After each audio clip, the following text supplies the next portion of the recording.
இப்ப வேதம் சொல்லுது, இன்னொரு காரியத்தை வேதம் சொல்லுது என்னன்னா, இப்படி ஒருவன் மீறுதனால வந்த பலனை விட இன்னொன்னு இருக்குது, கிருபையின் வரம். எல்லாம் சொல்லுவோம். அந்த கிருபையின் வரத்தை குறித்து சொல்றாரு. அதனுடைய பலன் உங்களுக்கு என்னன்னா, இந்த பாவம் ஆதாம் வழியா பாவம் வந்தது.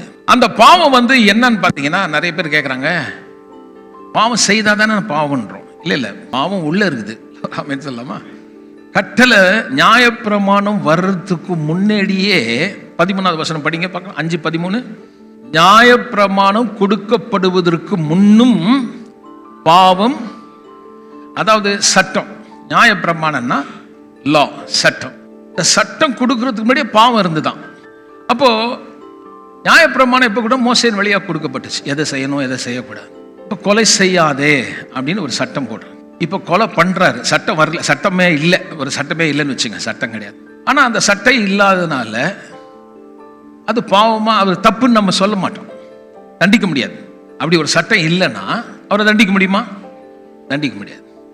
ஆனா தப்பு தானே, நாங்க பேசவே மாட்டேன். தப்பு தானே, குற்றம் தானே.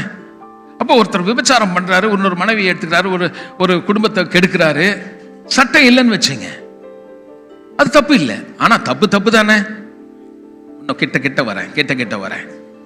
ஒரு புருஷன் மனைவியை அடிக்கிறார், சட்டத்தின்படி நியாயமா அவரை பிடிச்சி ஜெயிலில் போடலாம், 5000 ரூபாய் ஃபைன் வாங்கி கொடுக்கலாம். மனைவிகளை விழிப்பாயிடுங்க. தெரியுமா உங்களுக்கு?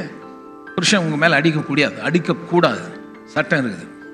ஆனா சட்டம் இல்லாத போது அது புருஷன் பனிஷ் பண்ண முடியாது. ஆனா அடிக்கிறது தப்பு இல்லையா? பொம்பளைங்களா தைரியமா சொல்றாங்க, சட்டம் இல்லை இருக்குதோ இல்லையோ, அடிக்கிறது கரெக்டா? குற்றம் தானே. இப்ப என்ன ஆகுதுன்னா, சட்டம் என்ன பண்ணுச்சுன்னா, இருக்கிற குற்றத்தை பெரிய குற்றமாக்கிடுச்சு, மிகுந்த பாவம் உள்ளதாய் மாற்றியது.